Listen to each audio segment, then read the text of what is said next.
Hello, hello. I need to indulge a picture here really quick before we get started because it's incredible to see a sold-out crowd here. Cool, thank you. All right, so super glad to be here. Very excited for our first KubeCon in India, and to kind of kick things off, you know, obviously we sold out, so thank you for all of our amazing community who showed up today, and sorry for many of you who couldn't, you know, make it, you know, this year, but given our amazing demand and presence here, we're definitely going to continue to expand our footprint in India. So thank you very much, and really excited for us to have a very fun show where we could learn a bunch this week. So before I kind of, you know, get started with the full welcome here, I do want to thank a lot of folks in the community that have been so welcoming over the years. You know, I first came out here for a Kubernetes event about 4 years ago where we were running these smaller Kubernetes forum events, and we have so many folks that have kind of said, you know, very nice things, kind of asked for many years, like, hey, can you bring a KubeCon, you know, here? Can you do more to support the community in India? And, you know, tweets, messages, Slack DMs, Discord messages, like, you know, every almost social media channel people have pinged me, you know, over the years. But it was literally about 4 years ago. This is a little bit older picture of me and the late Dan Khan when we were out here for the first Kubernetes forum. But I just really kind of wanted to start things off and say thank you to everyone who has been persistent about us bringing a KubeCon here and supporting the community. I'm really happy that we're able to follow through today. So enough of that. So as Priyanka mentioned, I want to be a little bit pedantic. So you know, India is you know, obviously the most populous you know, country in the world, and if you kind of look at contributions and CNCF projects, as Priyanka mentioned, it's number 3 in terms of total committers, but number 4 if you kind of look at overall contributions to CNCF projects. And to me, that's first of all amazing and phenomenal. Obviously, I think that number should be a little bit more higher, given the size and passion in India. And so maybe the challenge for you when we come back for KubeCon next year is, let's see if we get that you know, ranking to go up a little bit you know, more. There's definitely enough enthusiasm and passion here for open source. This year has also been full of a lot of kind of sentimental reflection and memories. You know, it's been 9 years of CNCF. We also hit the 10-year anniversary of Kubernetes, which we affectionately have called Kubernetes. And if you kind of look at the contributions, Kubernetes has become the second most highest velocity open source project behind Linux, if you kind of look at the data. And it's just an incredible of what you've basically accomplished in 10 years versus the 33 years that Linux has been around. So truly incredible. And if you kind of dive in on the stats of contributions from India over the past 10 years to this collective good, you know, we've had over 3,000 contributors, 11,000 code commits, 13,000 pull requests, and over 135,000 actual contributions. So thank you for that, and thank you for kind of celebrating the Kubernetes you know, event this year. We had a bunch of fun celebrations here. So let's talk a little bit more about the community here. So if you look at CNCF memberships, we're still, you know, young and growing, but we have some fantastic, you know, members here. We have platinum members, you know, out here, and silver members. We have 10 members total in India, and we're really hoping to grow this, you know, over time here. If you look at ambassadors, there is a couple, actually a few dozen, I think, here. I see many of you in the front row there, so thank you for showing here. But it's a very enthusiastic community that we have, and continue excited to grow this. We also have an incredible local community here that organizes events. We have these things called Kubernetes Community Days. In 2024, we had 3 of them in Kerala, Pune, and Hyderabad. We also have 2 upcoming KCDs in 2025 that are going to be in Chennai and Bangalore. And you know, very one of our most active you know, community groups locations in the world. We have 46 active chapters, 16,000 chapter members that continue to grow, and over 100+ person meetups that happened in the last year. So thank you for that. We also have a thing known as Kubestronauts. So Kubestronauts are folks that have passed all of our Kubernetes-related certifications. India is one of the countries that has pretty much up there in Kubestronauts and continues to grow. Vivek Yadav was the first one that qualified in India, so congratulations for that. Really cool to see.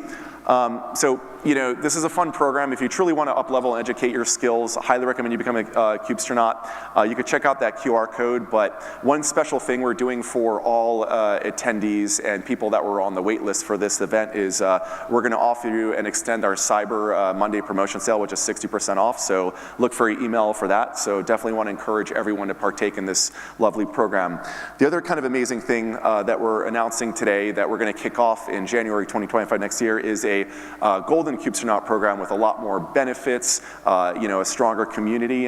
So look forward to that. These are basically folks that have passed all of the Kubernetes and CNCF project-related certifications, because we have things now like Backstage, Argo, and other projects. So look forward to a full announcement there, but it's something I'm very, very excited about. We have such a passionate community of learners in our ecosystem.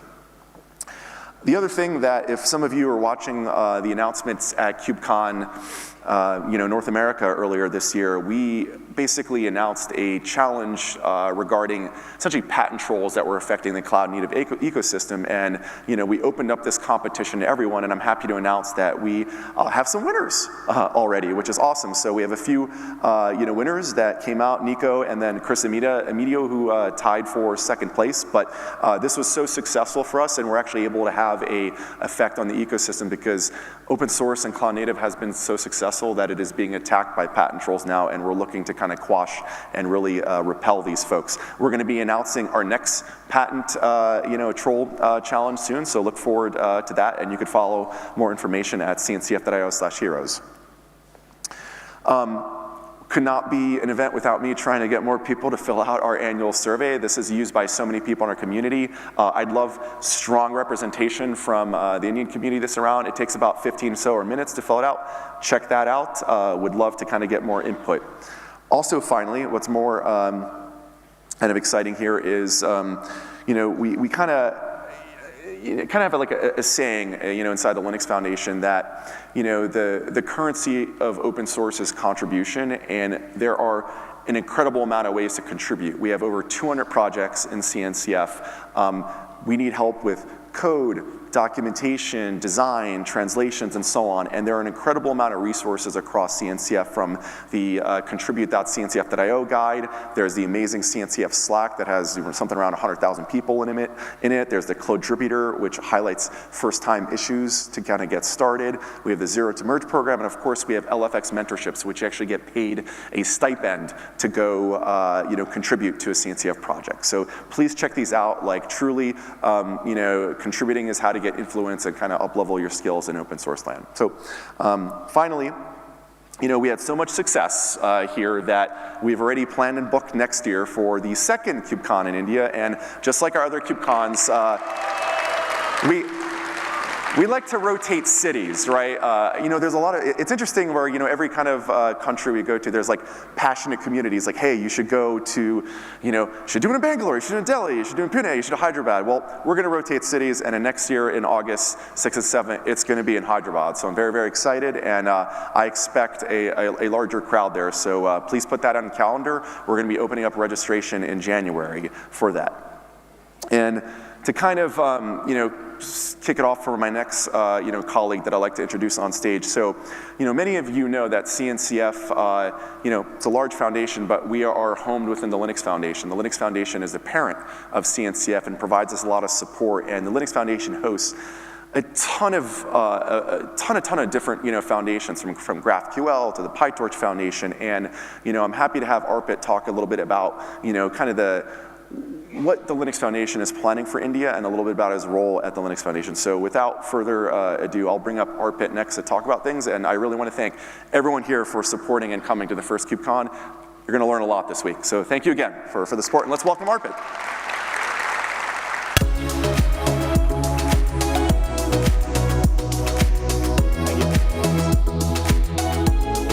All right, good morning. So I'm here for a major announcement. And on behalf of the LF executive team, we're here to announce LF India, right? And LF India is here to support and expand open source support for innovation. And let me tell you what our objectives are. Very simple. We want to promote open source, collaboration across the Indian ecosystem, enterprises, startups, IGOs. We want to invest in developers, in trainings, in lab, right? And look at projects and how they can help solve interesting problems of the future and interesting problems for India. And then support the DPI mission. For the tech geeks, this is not deep packet inspection, by the way. You know what it is. For technologies like blockchain, cloud, telecommunications, edge, IoT security, and domain-specific AI. So why is this important? Well, open source is gaining traction worldwide. India is number 2. Chris? Overall, CNCF is number 4 or 3, depending on how you we need to get there. But India is number 2 overall because some of the non-cloud projects started early, right? Like telecommunications and others. But let's understand the reason why this is gaining so much traction. It's because it's end-user driven. It's shared R&D with a lot of TCO savings. Paisa bachta hai, right? More secure. Extremely important for a lot of government entities. And I'll talk about that in a bit. Extremely rapid deployment and bug fixes, right? Months and weeks to days. And finally, this is about non-differentiated software, right? So vendors love it, right? It's shared R&D, cheaper, faster to implement. Who doesn't love it? So we call it local collaboration with global impact, okay? So let me give you a little bit more detail on our focus and scope. So we are launching and announcing 5 sub-foundations initially. Let me start with the vertical foundation LF networking, which is the telecommunications area. It has 8 of the largest 10 service providers inside. We're working on 5G super blueprints, 6G in code. The US government is a big fan and a partner. In fact, the first quote in the press release that just came out is from the US government working together with LF India. Okay, very, very important as allies. We have Infosys on the board who are in charge of the telecom expansion. LF Edge and IoT, we had the highest venture capital investment in this field in 2024. And it impacts vertical industries like manufacturing, energy, automotive, right? And a lot more, smart cities, et cetera. LFDC, decentralized trust. This is the blockchain technology. 17 active projects, 15,000 regional developers. It's already there, right? It's already part of the central bank digital currency. So exciting there. CNCF, we all know why we're here. With journey to cloud native, we need to make it happen. And then finally, OpenSSF, which is the fundamental organization to make open source secure. Okay, and it's like the policies and the dashboard that applies to the entire Linux Foundation community. So this is the first phase. We will follow up with energy, agriculture, AI, and hardware technologies like RISC-V, although there's a lot of momentum already in India about these foundations. But you can see the wide variety of things we can bring, and we are really excited to announce it as part of LF India. Okay? Now, we're not doing it alone. We're announcing several partnerships today. Along with the marketing, the community, and the communication, we're announcing partnerships with the International Startup Foundation, which helps with the training of developers. So we have an MOU with them, and we are really excited with them. We are announcing a lab, which is called Open Source Learning Center in Bangalore, where you can play around with your projects or open source projects. This is in partnership with OpenNets, where things like iOS MCN and projects like that can be tested. And then most importantly, the foundation support for all of these, including major events. Chris talked about KubeCon. We're also announcing that our flagship Linux Foundation project event, Open Source Summit, for those of you who are familiar with that, will also be in Hyderabad in August, okay? So we're really excited to have this technology roadmap of open source. And remember, don't fork, please upstream. You all know that. But I've seen enough instances that I don't like it. not everything is free, all right? So finally, I just want to acknowledge, and then on behalf, as the head of LF India, I want to look for your collaboration and your support to make this happen in 2025. Let's make India the top contributing company in 2025. Thank you. Back to Chris. All right. Let's thank you, Arpit. Super excited about LF India. Now I think that's enough intro announcements. Let's actually get the show started. So.